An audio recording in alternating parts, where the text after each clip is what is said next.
Hey friends, it's Marilyn from tarotclarity.com again, and I think you're really going to like today's video.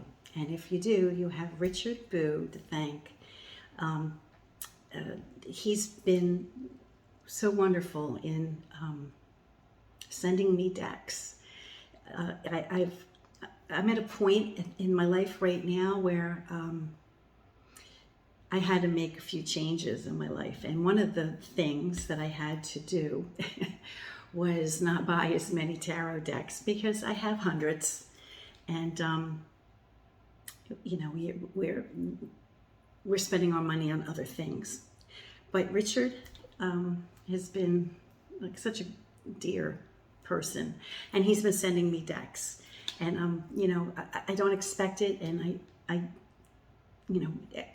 don't expect it to continue, but I do want to give him a shout out because he's just been wonderful. And if you've been enjoying, you know, the last 3 or 4 of my videos, you have Richard to thank. Now today's deck was a deck I received last night from him, and it's the Minchiate Cigno, C-I-G-N-O. I think Cigno, the G is silent. It's Bolognese, and it's around 1775. So it's interesting because we've seen other Bolognese decks. The Cigno, which when we see the word Eno at the end, we know it's an abbreviated deck, which means there's fewer than 78 cards. But the Minchiate, when we see that name in a deck, we know there's going to be considerably more than 78 cards. I think there's 97 maybe, or I did quick math, but my brain is stupid. But I think there's like 92 or 97 cards in a Minchiate. And 97. And it struts to the beat of a different drummer. And I decided to pull out all the Minchiates I have, whether they're Etruria, whether they're Florentine, and even a $5 Minchiate from Spencer's Gifts. Right? So I pulled all of them out. So I have 1, 2, 3, 4, 5, 6 different Minchiate decks.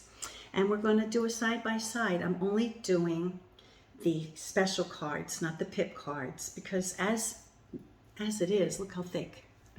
There's a lot of cards. There's in excess of 40 of the special cards. It stops at 35 being numbered, and then we have 6, 37, 38.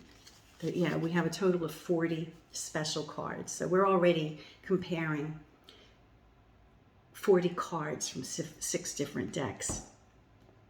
And before I flip the camera, I also want to ask, you know, I share a lot of my own ideas here, and I see some of you have been inspired by some of my videos, and you're posting, pictures, you know, of things that you may have been sparked to think of by my videos, which is awesome. It makes me feel really great when I see that. I only ask if you, moving forward, if you do, you know, see a concept that I've put out there, if you could just give me a nod, I'd really appreciate it. I'm kind of like a best kept secret, you know. People who appreciate me and watch my videos are loyal and they watch all of them, but they don't seem to be telling too many people. And I could use the traffic to my YouTube channel. I could use the traffic to my business. After all, I try to make a living doing tarot, right? And I give a lot out for free, you know, including all these videos and some of these concepts that I freely share, that some, you know, that I've thought of myself, some that I, learned from other people. And when I learn something from someone else and I share that, I always give them credit that this is something I got from this one's book or whatever. Or I say, it's not my idea. I know, you know, but, you know, I know somebody else, I read it somewhere, right? But if I don't say that, then it's like an idea that I came up with. And I just appreciate a nod every now and then. That would be great. Okay, so I'm going to be comparing the Minchiate Cigno, and this is from the Lo Scarabeo Anima Antiqua series, with a Minchiate Etruria by Il Meneghello, the Minchiate Etruria by Lo Scarabea, again from the Anima Antiqua series. The Minchiate Fiorentine by Marco Benedetti. The Minchiate Fiorentine by Il Meneghello. And then my $5 Minchiate deck from Spencer's Gifts, which I got right from their website, I think. I think I just went to, what's it called? This Spencers.com. It was that easy, and I just ordered it from their website. So you don't even have to go to their store. You can just order this cheaply. I don't know, you know, maybe it's not $5 anymore, you know, but it's very inexpensive. So let me flip the camera. Alrighty, so I forgot to unseal this. And I'm going to be presenting these cards in whatever order they're in. Hopefully they match what I have out there. So give me a second to unseal this package. Okay, so I've lined my decks up in, I tried to do some kind of chronological order. The dates on the decks are rather vague. You know, some of them are from like, you know, the 1600s to the 1700s, you know, so it's impossible for me to say which one is exactly in the right order, you know, but I more or less tried to accomplish that. And obviously the Spencer Gifts deck being the newest publication, you know, yeah, it's obviously based on an older deck, but they don't give us any dates. So I just sort of put that one out there as the last one.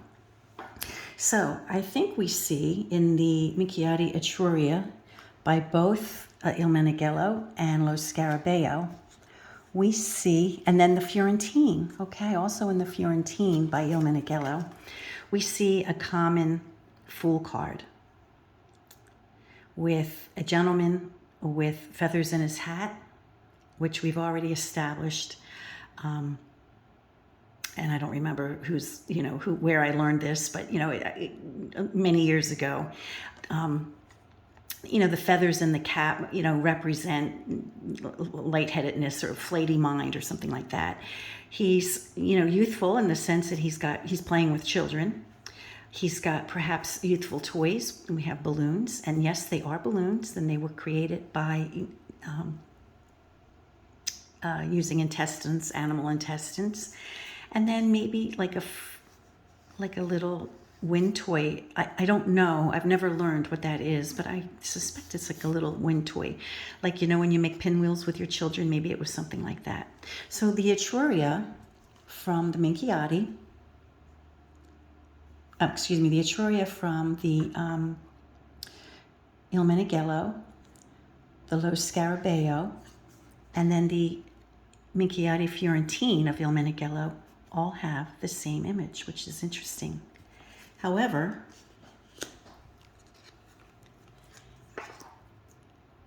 Minchiate al Cigno, or Cigno, has a different looking Fool card, more like a jester, as does the Fool card by Marco Benedetti, as does the very inexpensive Spencer's gift card, you know, deck, which is interesting. But again, it's an individual playing with children, kind of like a Pied Piper kind of guy. We don't see any signs of clothing being in disrepair, although he's, you know, wearing kind of peculiar clothing.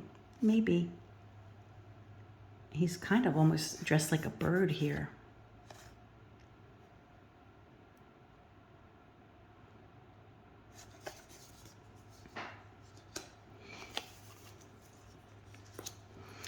And let's look at the backs. The Etruria by Il Meneghello, Al Cigno by Lo Scarabeo, the Etruria again by Lo Scarabeo. It's very faint. Marcos, who chose to put, you know, his name on there. Il Meneghello's Fiorentine and the Spencer back. Okay, for all of them, for the Magician card, we have an individual at a table with 2 bystanders.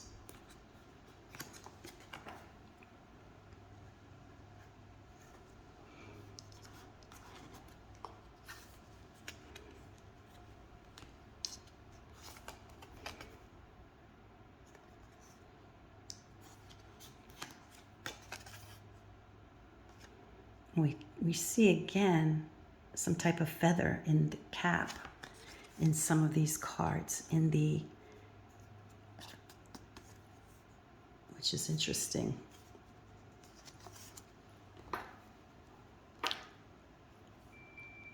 Did I confuse these? I may have. I may have confused.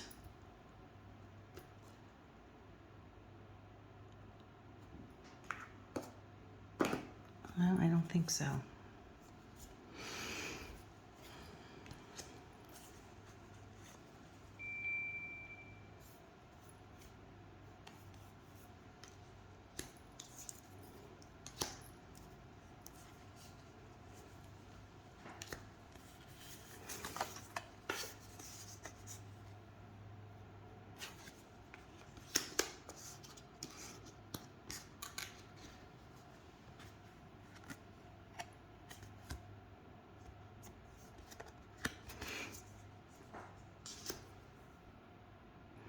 The reason I thought maybe I confused this with another deck is because I'm not used to Il Meneghello's cards being slick.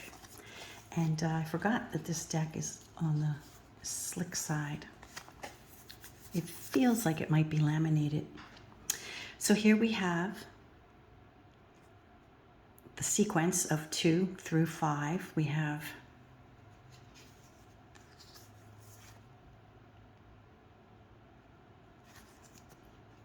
not what we commonly think of the female pope, the empress, the emperor, and the pope.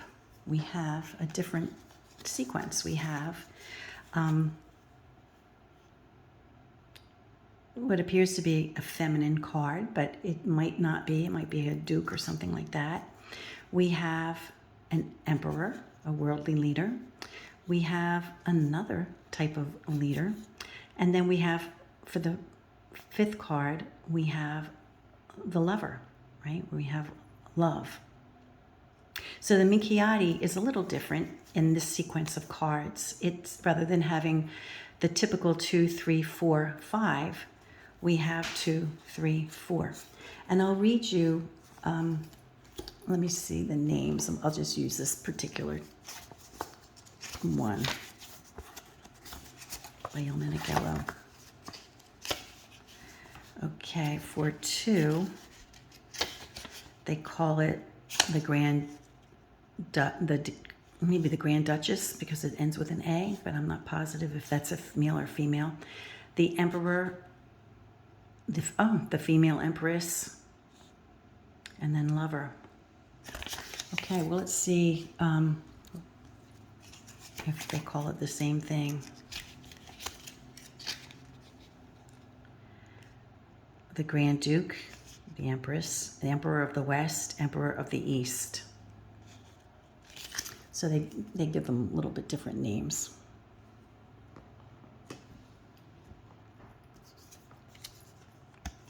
Yeah, this one's more feminine.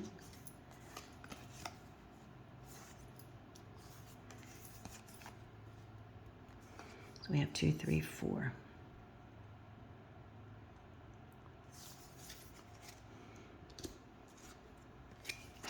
Two, 3, 4.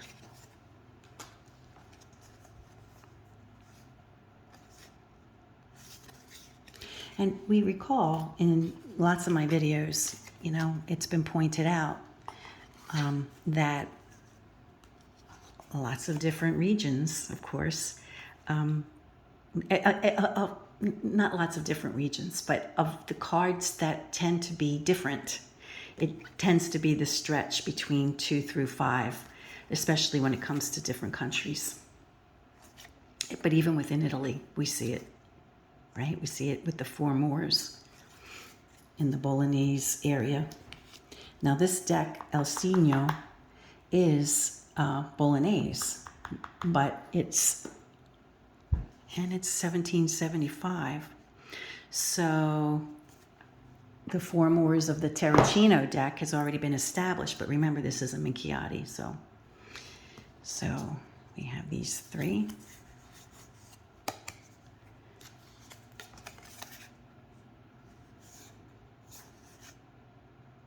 So they more or less seem to be representing secular leaders.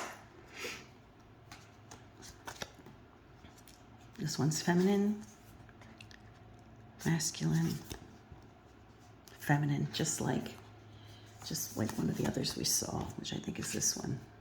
No. Like this one. The colors are different.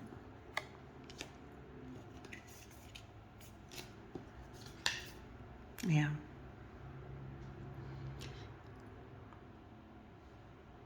I'm looking at the 4th card here. Interesting.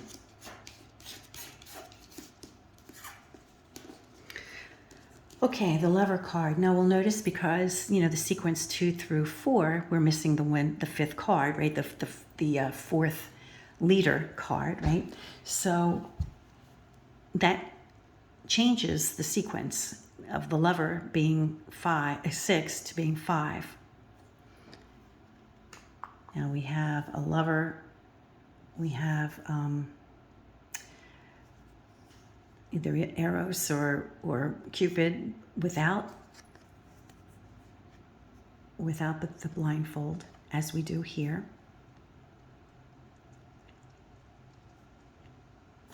And you know what is happening here, you know, a woman crowning the man. It could be, you know, a custom or a tradition or something we would have understood, referencing maybe something that happened in antiquity of, you know, when a woman chooses her partner, she puts a crown on him, you know. It could be something like that, which I don't remember if that's what it is. I may have read that a long time ago, I don't know. But I know I've done pagan wedding ceremonies and something like that happens. So far, all of them appear to have the woman choosing or, you know, putting a crown on the man. So it's the woman who has the upper hand in the Lover card. And notice in the Spencer gift, you know, they give it the modern name. They don't use the Italian names. But we don't even really notice the Italian names on any of these cards, which is interesting. But I'm sure that Spencer is trying to accommodate modern people, right? Who, you know, might not really be familiar with Minchiate at all. And there probably are some people who buy this Spencer gift tarot card deck and say, this isn't a tarot deck, because they don't know better to realize that it's a special kind of tarot deck, right? So they probably have to do what they got to do in order to accommodate modern individuals. And it's kind of educational because perhaps if they look into the deck or they find this video, they'll learn a few things, right, about why the deck is different. So now number 6 becomes Temperance, and typically we're used to seeing Temperance as number 14. And Temperance is a virtue, but we see no halo and we see no wings, which would typically be seen on a virtue card.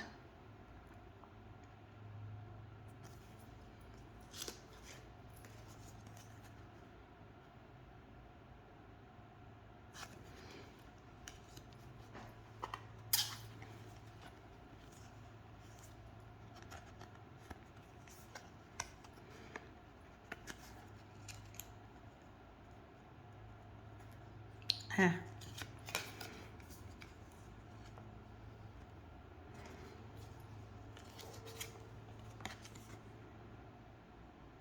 But in all of them, it's a seated woman pouring from one vessel to another. Okay, now 7 rather than 8, we have fortitude. And as we see very often in early decks, fortitude is not a woman with a lion or a feline creature. It's a woman typically with a column, or someone with a column, which I'm sure has biblical references. Could be Samson and Delilah, could be Hercules. I don't remember everything anymore about some of these references.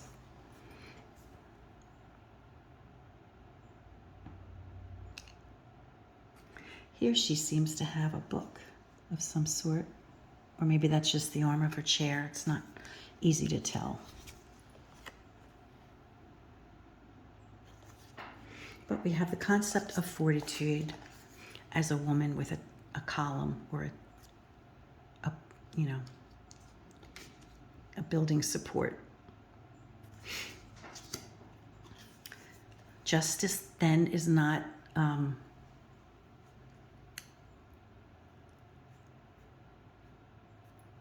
justice is 8.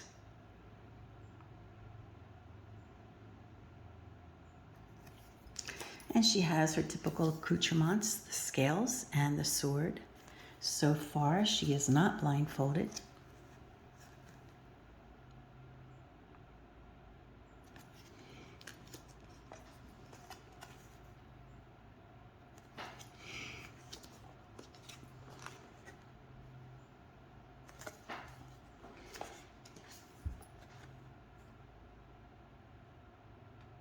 So far, if you're on a budget and you're really tight and you want to have a Minchiate deck and you don't want to spend, $100 or more than $50, the Spencer's exists. Some of these, it's possible, are already out of print. I don't know. I can't speak on that. I've had some of these for a little while. Interestingly, the wheel card is not 10, I believe it's 9, and we see 1X here. Very cleverly designed, the numbers. Sometimes I would say, where's the numbers? But, if you look hard enough, you'll find them. And, they were askew, maybe as a result of the fourth leader card being missing. Now here we have a little bit of what we see in TDM, right? Here we have,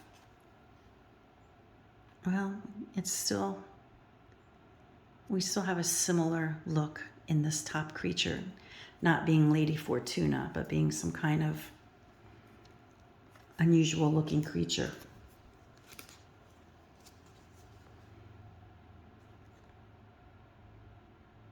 But the concept is the same. And here we really have like a donkey looking thing.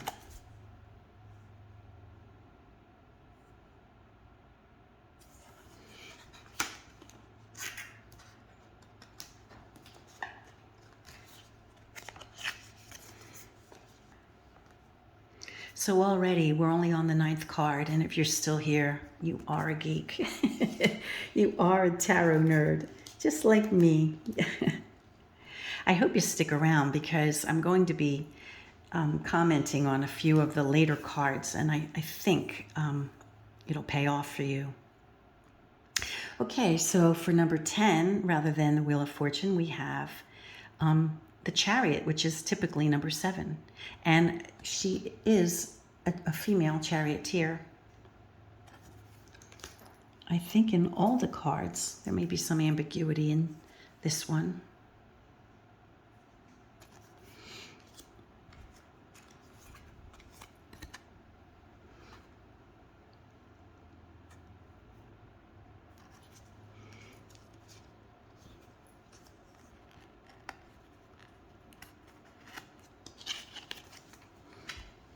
And that little bit of ambiguity here,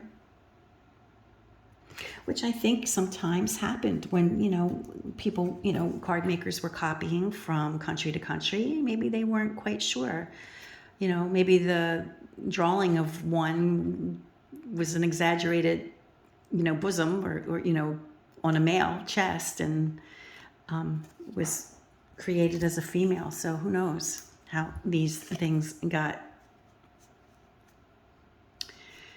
translated when it moved from country to country. Now, these are all Italian, so it could have just been the craftsmanship of whoever created these particular decks. Okay, now, the Hermit, rather than being number 9, is now 11. And we see the early Italian tradition of the Hermit with crutches, oftentimes a stag. And why a stag? For elderly or time or aged, is because by the time a stag has a rack like that, it takes a long time. It takes a lot of years. So the stag with those heavy, antlers or whatever they're more appropriately called, is an aged creature. We have the reference to time with the hourglass. We have an elderly gentleman. We know he's elderly. He's got a gray beard. He's got gray hair. He's gray, on the sides of his head. He's bald on the top. And he's infirmed. He's got crutches. And we see this across the board. I've made my case a number of times, including the last video I did, and in blog articles, which I will link down below, that this image for the Hermit became confused with another card, which I'll comment on when we get to it. And I think that happened when it went from one country to another. The Italians knew that this was the Hermit. Right? The Italians knew what card this was. They knew that this was the Hermit.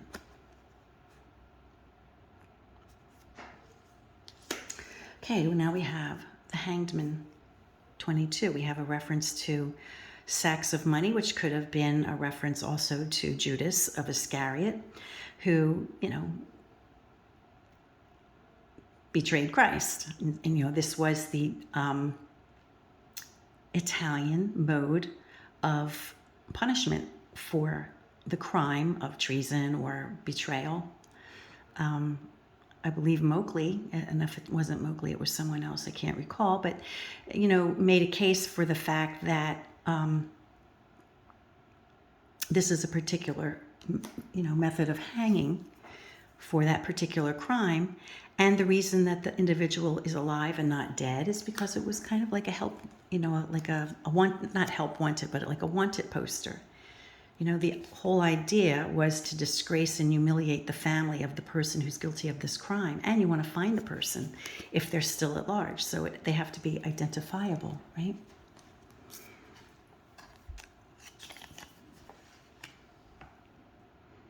Here we have an almost snake-like rope, which barely attaches. And we have it here too, in the Cigno. And since the Spencer seems to be closely following these two, with the exception of it being reversed a lot of times. You see the leg is reversed. And I noticed in this deck a couple times there was a reversal of images.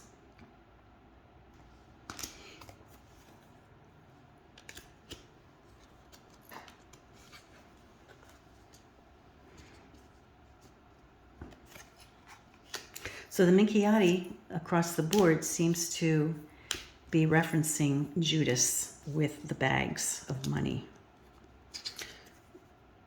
And if it's not Judas, then it's definitely referencing probably theft or, you know, betrayal for money. Okay, we have death at 13. And across the board, we have a skeletal creature on a horse with a scythe.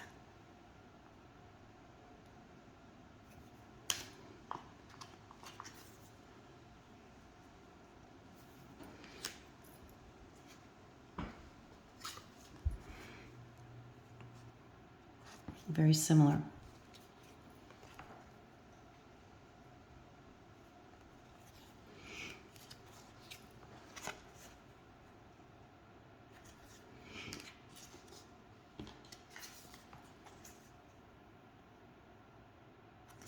Now the Marco Benedetti deck, I think it might have, might be his his recreation of decks, based on the Minchiate. I don't know if he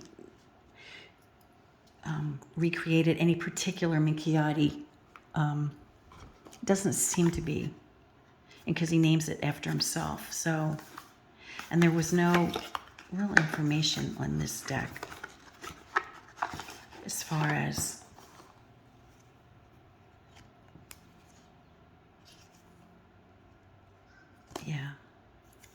it's just in general that it's a Fiorentine, and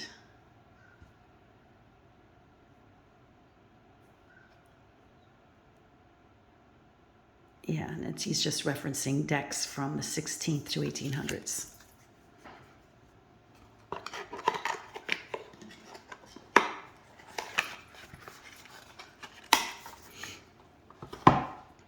Okay, the devil. Now, by this time, I think by the 1500s, the devil did begin to appear in decks.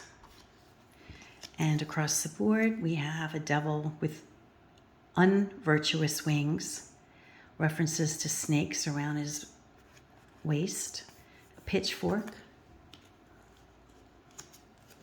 animal kind of claws on his feet, horns in his head,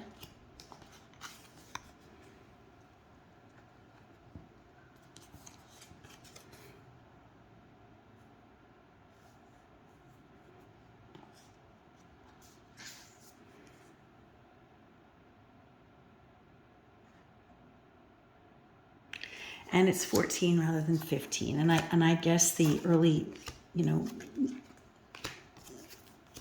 confusion, but the decision to remove the fourth of the 2 through 4, 5 cards accounts for some of the difference in the sequencing. So here we have 15 as the tower, and it kind of seems like Adam and Eve being kicked out of the Garden of Eden or some place, right? If it's not them, then people being expelled from a place. We have it here. And the heavens aren't happy because there's some action going on in the heavens.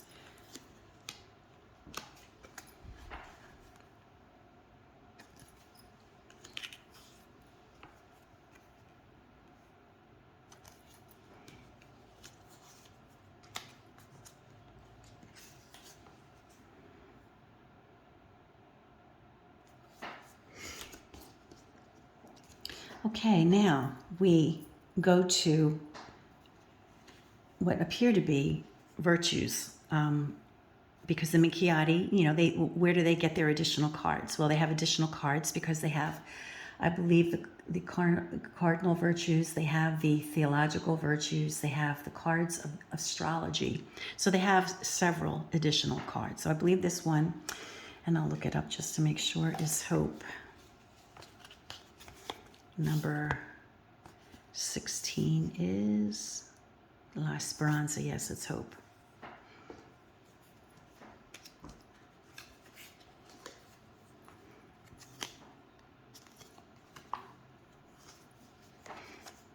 So I imagine you pray for something, praying to the divine. Maybe the crown is a reference to the divine. And you notice the halo, the scalloped halo, which appears on some of them, not on this one.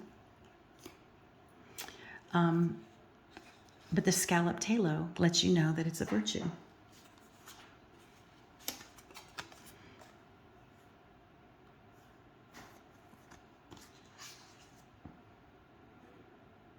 And we see the red dots, don't we, on this deck? So this, makes me think of Bologna with all their red dots. Run amok. Okay, I believe this is Prudence. Number 17 is Prudence. I'm just making sure that, yeah, Prudence. So with Prudence, we typically see a mirror, we see a snake.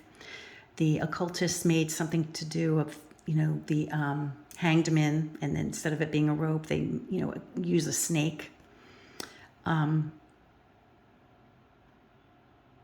they didn't understand what the Hangman was referencing, and they thought that the Hangman was representing Prudence, for that reason. I wrote another blog article about that whole thing. I'll post that down below too. And we see that Prudence has a scalloped halo to identify her or it as a concept that's a virtue. But, it wasn't a Pythagorean virtue. And by the time the cards came out, kind of standard, that we're accustomed to seeing the sequential order and all that, it appears as though by like the 1600s, a typical deck of tarot eliminated the Prudence virtue. And it was probably because, things were going Pythagorean, right? Pythagorean influences were a big secular trend. And so it makes sense that they would have eliminated that.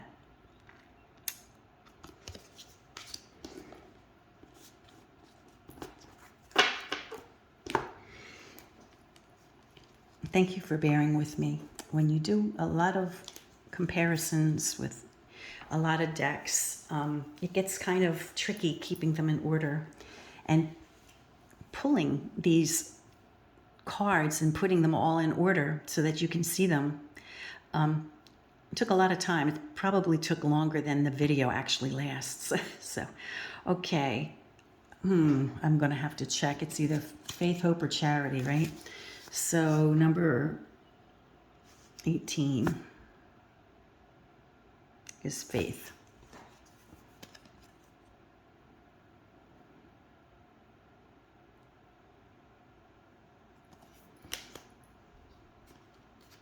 And this one's a little bit different. So two of them so far have some kind of manuscript or some kind of thing. We don't know what it is. Maybe it's some type of manuscript, maybe. And then three of them have a mirror or some kind of other thing.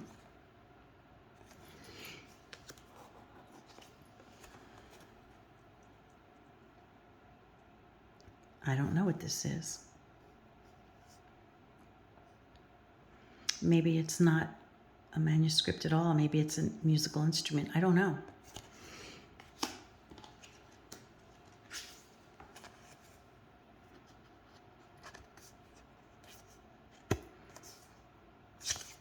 And if I did know, I don't remember. Okay, so this must be charity. A sack of money, being charitable, maybe giving charity to someone. I'm not sure what's going on there.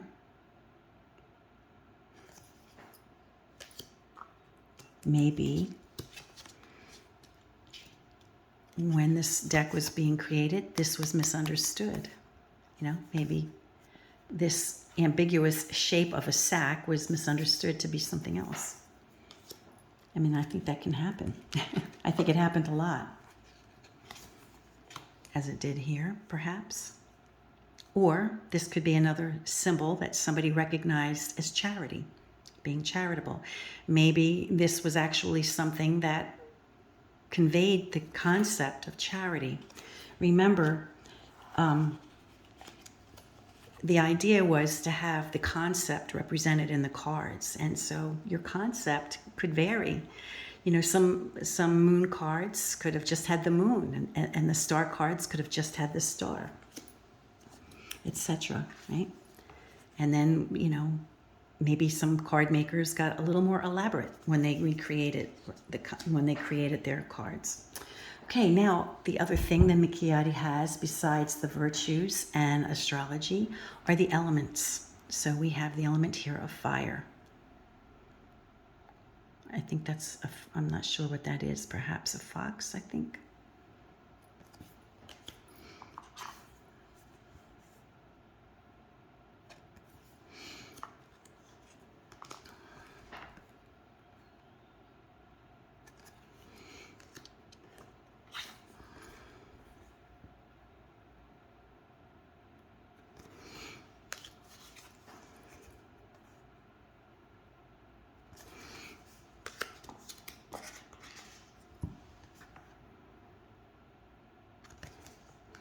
Okay, the concept of water. So we have a ship.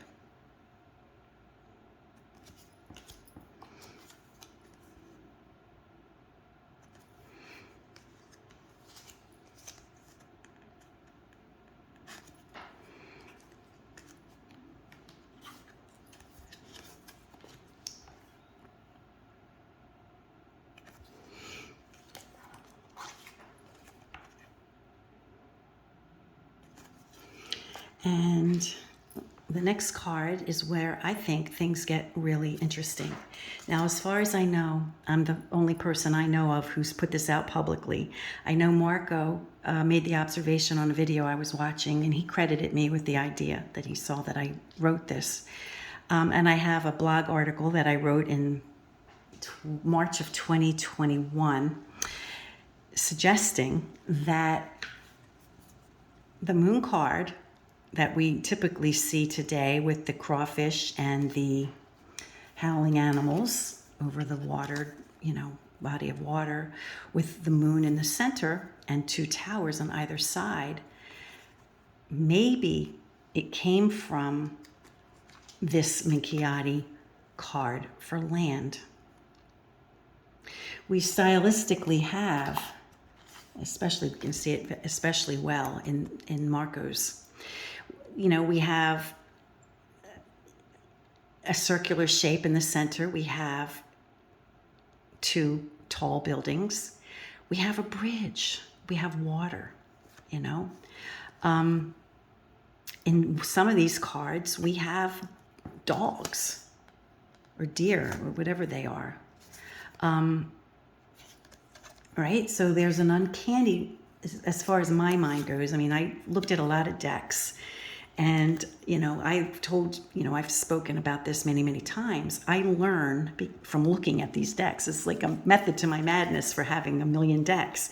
It's because every time I look at them, I learn, right? So, and then here we have the same ingredients, right? And we have two dogs down here rather than above. But, you know, with this water coming through the bridge, I mean, is it that hard to imagine that maybe they said, oh, snap, we need a moon card. We know there's a moon. And maybe they thought that this was the moon card. So they kind of recreated, or when they created the moon card, something got lost in translation and they used the Minchiate land card. I mean, that's kind of what I'm thinking. Once I saw it, I couldn't unsee it. You know, and I still can't, and I'm convinced that the Minchiate land card, or, you know, earth card, became the TDM moon card. Stylistically, they're so similar. So if you make this comparison, or you do a, you know, a post on social media, and you make this connection, please credit me with this, because as far as I know, I'm the only one who's ever put it out there. And whenever you put something like this out there, you're really taking a risk, because you don't know who's going to make a fool of you or whatever. But that's something I'll stand by. And I prefer being acknowledged for having had that idea. And I'll post my article down, the link to my article down below. And here we have air, right? We have the air card.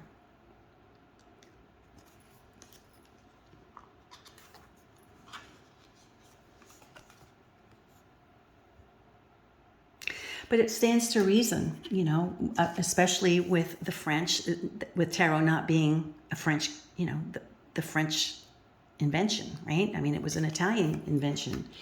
So it stands to reason that when they were trying to catch on, and card makers thought, hey, there's this great game we can make we've seen over in Italy, and, you know, I've seen it before. I can't remember exactly what all the cards look like, but I know there's a moon card. And then they recreate it, you know, thinking, you know, maybe they used the Minchiate card for land, not realizing that it was, you know, not the moon card, but they stylistically, you know, made that change or that adjustment. I think it's really possible. Okay, so now we're going into signs of the astrology. So we have 34. Let's see,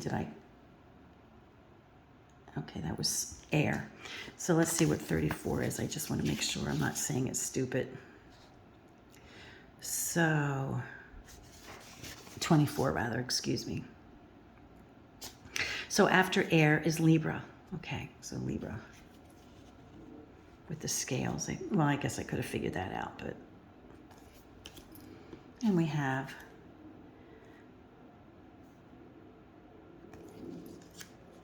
what appears to be a porcupine on the bottom and a fox on the top across the board, unless they got confused and just fudged the animals, but they look like they're porcupine and fox. And I guess obviously the porcupine and fox must have had some basis for the astrological sign of Libra. So there's a rabbit hole. I think I went down it once, but I don't remember what it said. Okay, now I'm guessing this is the Virgin, so 25, I think. Let's just check. Virgo, yeah, okay.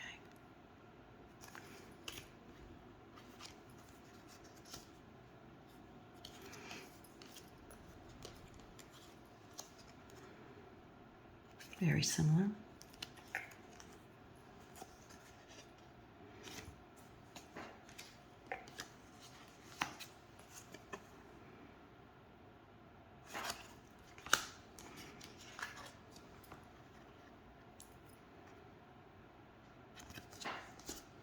So when you look at cards, as long as I've been looking at cards, you really do start to see things, you know, and start making connections to things. And once you see them, it's kind of hard to unsee. Okay, I think 26 is Scorpio, yep.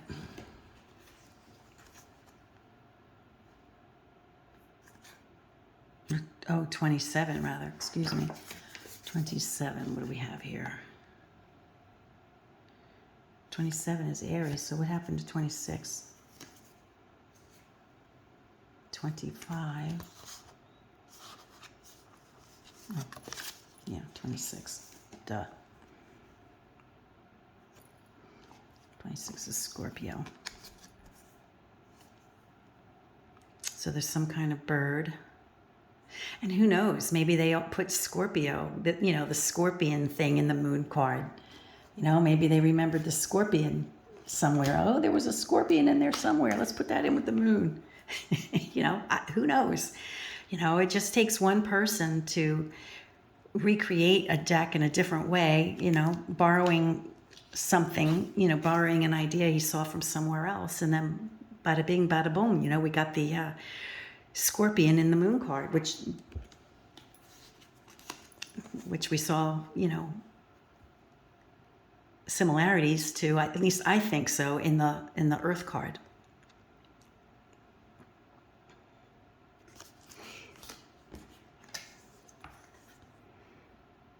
Okay. And I'm guessing this must be Aries. We have the Ram.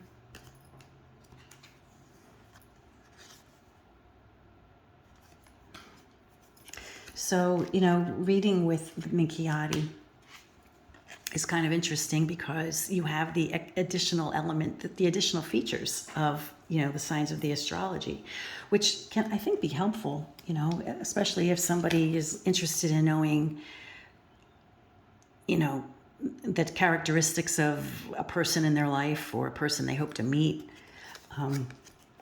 Can also, you know, give indicators of the time of year that something might happen. It depends on the question. You want to interpret the cards to answer the question, right? So if the question is about a timing, then maybe, you know, seeing the astrological sign pop up could give could be an indicator of the time of the year, or the nature of a person if it's about a person's personality, or, you know, the qualities that they need to have themselves. And the, you know, the elemental cards could indicate where something might happen, right? It could happen inside. It can happen, it can happen, you know, on water. It can happen on land. It can happen in the air, you know. It can happen at a place where there's fire, or in the summer, you know, if it's hot. Especially if you see like fire and then you see a summer sign, right? Like Leo or something. Then it can help you track down a timing.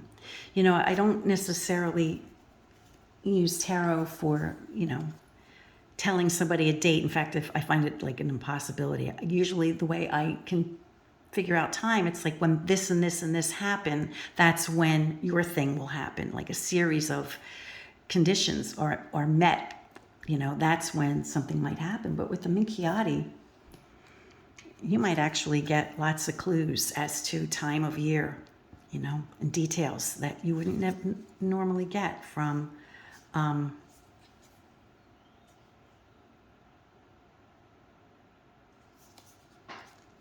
regular deck. Okay, so what's 28? 28 is Capricorn. I sometimes get Capricorn and Aries mixed up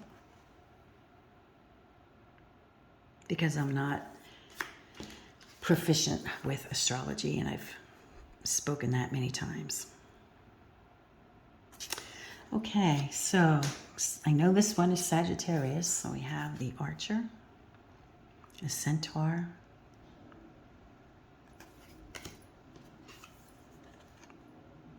and some kind of boar,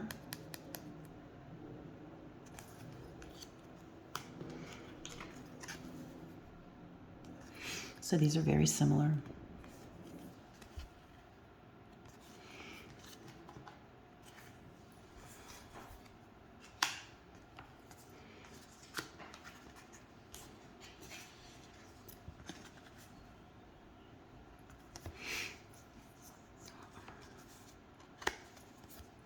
Okay, the next one, oh, what did I do here? I'm a little below I'm behind in the power curve. I got behind, I'm sorry. That's the Sag. Okay, clearly Cancer. We have a crab. Maybe this is another card that got confused and put in the moon card. Sometimes we see a crab, sometimes we see a scorpion in the moon card, but mostly it's like a scorpion, a crayfish kind of crustacean.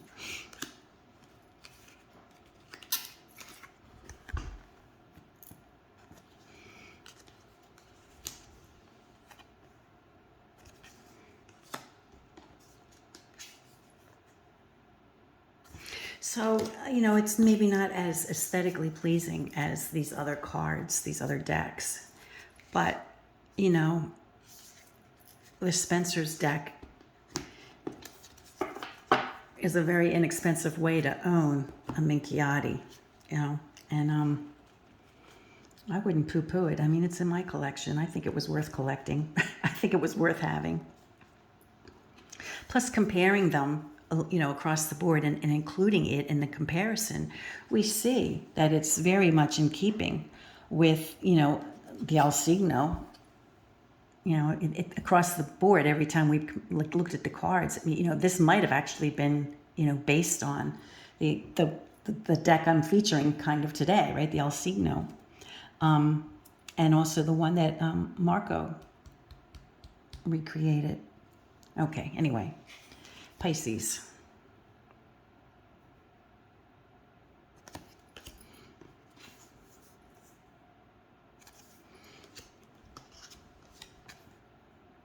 They're all very similar. Maybe not stylistically as similar, but concept-wise, very similar.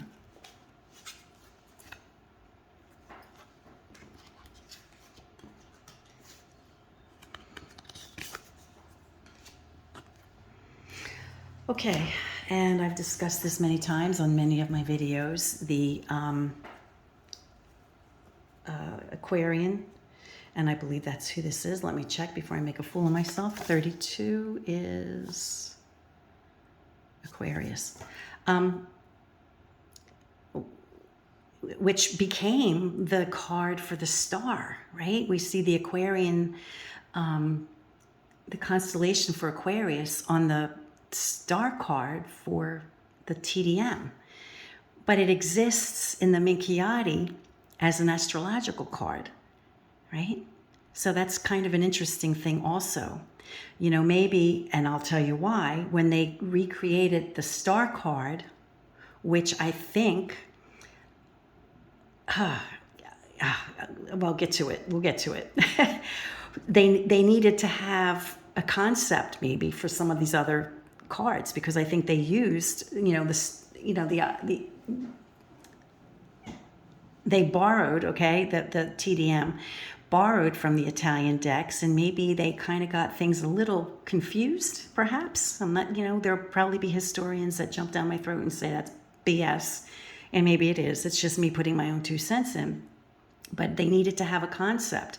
And for the star card, Aquarius really does work, because when I went down this rabbit hole, and I didn't read this in a tarot book. I read this just going down a rabbit hole, trying to learn about Aquarius and how the heck it ended up as the star card, is because, and I've said it in many of my videos, that when the constellation of Aquarius appears in the sky, that's when the rains come, right? Especially if you're in the Middle East, And so that's when opportunity comes for replenishing the land with water, and that's where the whole idea of the water bearer comes to play.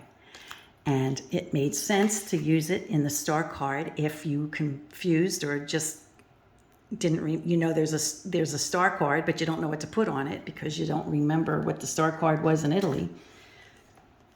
It makes sense to use Aquarius for the star card in the sense that if it means hope, or if it means opportunity, certainly when the rains come, that would represent opportunity.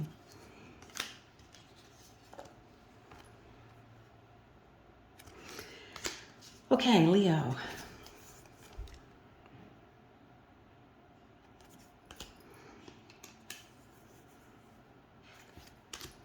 And who knows, maybe that's how Leo became the fortitude card, Who knows? They had to come up with fortitude, and they remembered there was a lion in there somewhere, so they made a lion and a woman. Maybe they liked the idea of a woman with a lion more than they liked the woman with a column. Whenever somebody recreates a concept in any kind of art, they take the idea that they see somewhere else and they borrow it and they change it. I think that probably happened in tarot.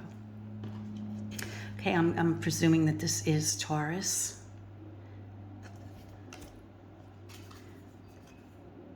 Simple concept of a bull.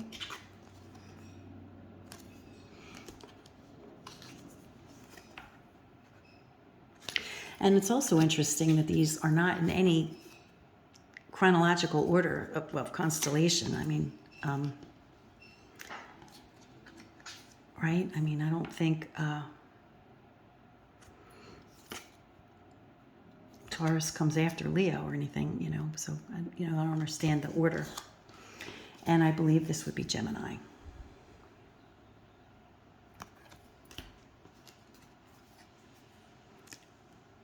The final card of the astrological set.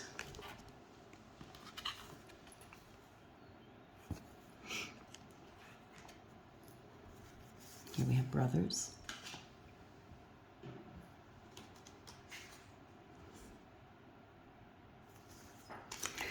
Or men, anyway. Okay, now here we have the star card, which is different from, as I mentioned, the TDM star, which is the constellation of Aquarius. So here, the Italians, as they did in earlier decks, the concept of the star was alluded to by a star in the sky. In the Minchiate, which I showed in the video a couple of days ago, the Minchiate star, I think, became the hermit in the TDM. I've said, you know, and as far as I know, I'm the only one who said that, but it seems to me so obvious that I don't know how you miss it. I think I'll link all those articles down below. I'll try to remember them all. And if I forget and you want to read them because I go into detail, just prompt me, and I'm pretty good about answering comments. So just say, Marilyn, you made a reference to something, and then you drop the ball, and then I'll be on it.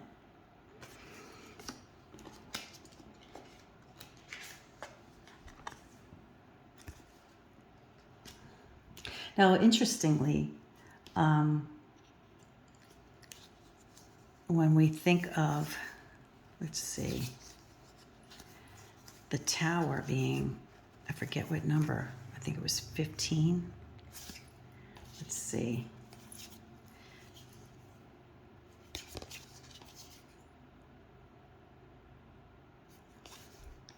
Yeah, the tower card.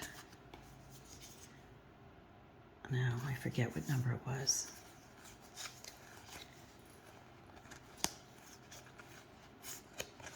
And the reason I'm stopping it and going back and trying to find the tower is because sometimes we think of the tower card as the first celestial card, or I do anyway. I think of it as the first celestial card. But, okay, so, okay, yeah, it is 15. So we have 15, and then we break for the virtues, then we break for the elemental dignities, right? Then we break for the signs of the zodiac. And then when we come back to the sequence of the cards without those additional features, we have the star. So we still have, you know, the tower and the star, but in between them, there's all these other cards. But these other cards have nothing to do with the celestial sequences these two do. Well, except that they're constellations, but I think you know what I'm trying to say, I hope.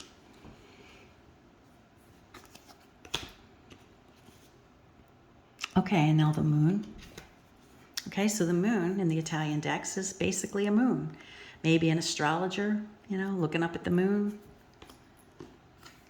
And then we see this going on. So maybe this became the moon they put on the TDM when they incorporated it with the Earth card. I'm just thinking. That's what I'm thinking.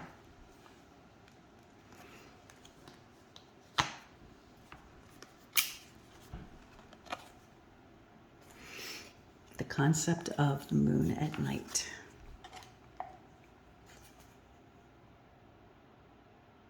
We have some kind of sundial. even though you can't really look at the moon, a sundial at night.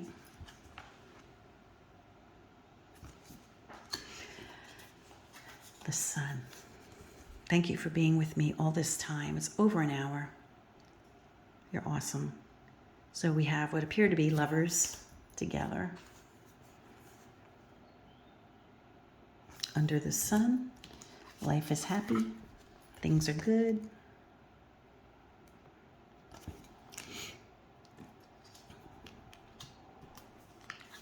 The fella feels a little amorous.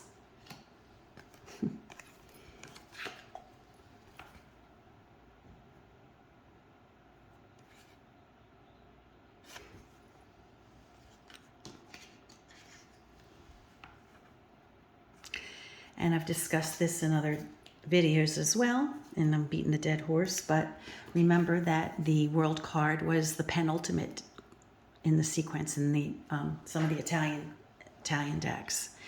And in the earliest Italian decks, it was like the accomplishment of earthly, you know, what you could accomplish on the earthly realm. So it makes sense that it was still not the ultimate card, because it wasn't associated with the ascension of Christ or whatever lofty ideal is, you know, thought of when they see the mandala, the figure in the mandala, right?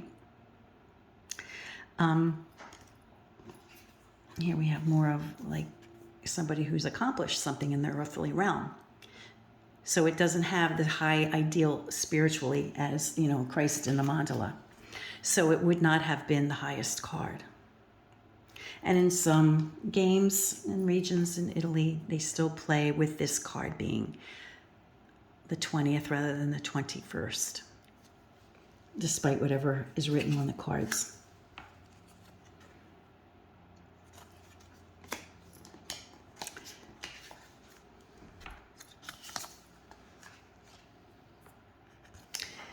And then the final card is the angel card, or the triumph card, right? The final card is when, you know, a message from above, or when we're supposed to, you know, account for our earthly life, which would come after a card referencing earthly accomplishments. It makes sense.